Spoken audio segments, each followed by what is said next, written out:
Forward magazine and the Humanist magazine. The important thing to remember is that atheism permeates our society through the popular culture. Hollywood, for example, at the base of much of what Hollywood produces is atheism. Very anti-Christian. In fact, Michael Medved has a great book on the subject called Hollywood versus America. The sex industry in this country can be terminated back to the secular humanist theology and atheism. The porno industry, radical feminism, radical homosexuality can be traced back to an atheistic base. But then what about the National Academy of Sciences? According to Phil Johnson, 90% of the leadership of that organization are atheists. Carl Sagan certainly has popularized atheism through his Cosmos series. And then education, come on. Our public education today is at its root atheistic. There is no God left in the schools. Prayer has been ruled out. The Bible has been ruled out. And commandments. I mean, it's just one thing after the other. It is very obvious that atheism reigns supreme even in our educational system. Atheism is foundational not only to secular humanist theology, but also to its philosophy, naturalism. Naturalism is the view that the physical universe that science studies is all there is. For the naturalist, matter and space and time is all that ever was, all that is now, and all that ever will be. The naturalist also believes that the hard sciences are the only way we have of knowing truth. So if you can test something or prove it in the laboratory by experiment and by measurement in physics and chemistry and in some of the hard sciences like geology, then you can know it's true. Carl Sagan, the author of Cosmos and the 1981 Humanist of the Year, proclaimed, "The cosmos is all that is, or ever was, or ever will be."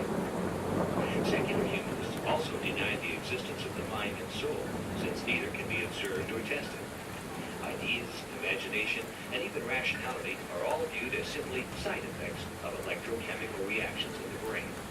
Philosophical naturalism simply says that there are no immaterial things. If God's not a material thing, God doesn't exist.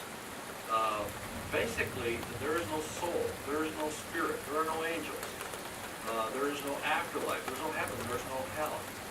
We are in a physical, naturalistic universe, and by definition, if science can't identify what that is through the scientific method or by reason of some kind, we can deny it.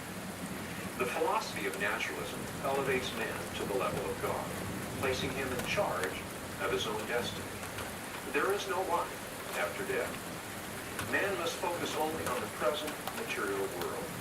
Colas Lamont asserted, if men realize that their careers are limited to this world, that they are already more than halfway on the path toward becoming functioning humanists. Humanists disagree on how to determine morality and where ethics come from, but most agree on one thing: ethics are relative. Secular humanists work toward developing a morality that is not rooted in the beliefs of creation or revelation. Traditional religious belief has assumed that a deity was both the source and enforcer of the only possible right ethical system. As secular humanists, however, we need to discover a naturalistic explanation for the ethical impulse. Lucia K.B. Hall. Naturalism in ethics is the physical, material being, and there is no absolute right or wrong, there is no transcendent standard. There's nothing even in you, a human nature that would give you some guidance to how you should behave. Instead, it's completely up to your own choice. Because secular humanists reject God, there are no universal ethical guidelines. Secular humanist ethics are humanistic ethics, the ethics of man, from man, and for man.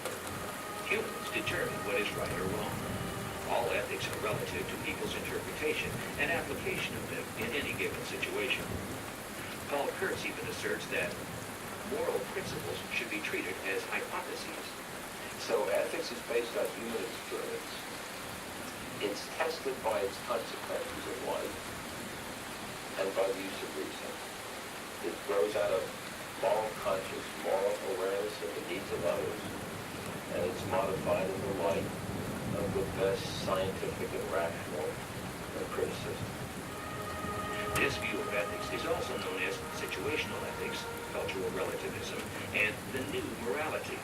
Although in reality, this view is not new.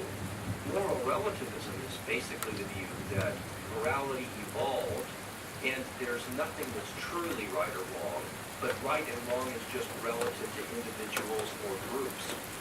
And I think the atheist and the naturalist